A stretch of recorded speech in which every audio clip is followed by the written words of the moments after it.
Magandang araw po sa inyong lahat. Welcome sa ating weather update ngayong araw.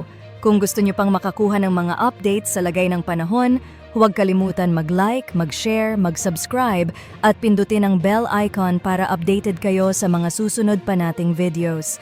Ngayong araw, alamin natin ang pinakahuling update tungkol kay Super Typhoon Pepito at ang lagay ng ating panahon sa buong bansa.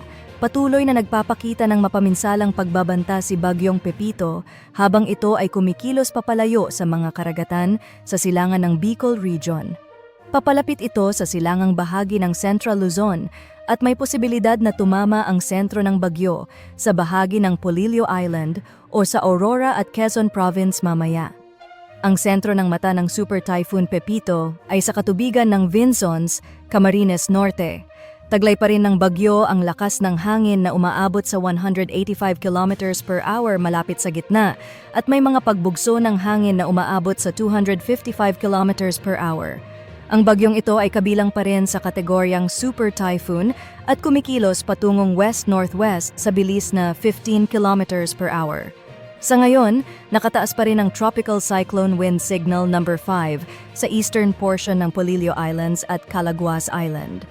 Signal number 4 naman ang nakataas sa northeastern portion ng Camarines Sur, ang nalalabing bahagi ng Camarines Norte, ang northern at western portions ng Catanduanes, northern portion ng mainland Quezon, at ang southern portion ng Polillo Islands. Signal number 3 naman ang nakataas sa central at southern portions ng Aurora, eastern portion ng Nueva Ecija, southeastern portion ng Nueva Vizcaya, at southern portion ng Quirino. Habang ang signal number 1 at number 2 ay nakataas naman sa halos buong Luzon, pati na rin sa ilang bahagi ng Visayas.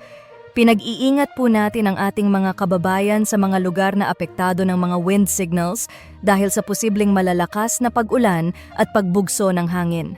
Sa mga lugar na direktang tatamaan ng bagyo, asahan din ang malalakas na pag-ulan na posibleng magdulot ng pagbaha at pagguho ng lupa.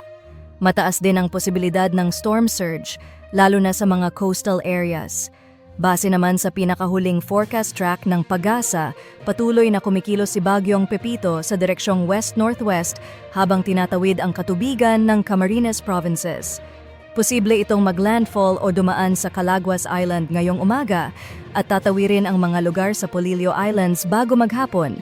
Pagdating ng hapon o gabi, tatawirin ng bagyo ang malaking bahagi ng Central Luzon, kabilang ang Aurora, Nueva Ecija at ilang bahagi ng Nueva Vizcaya.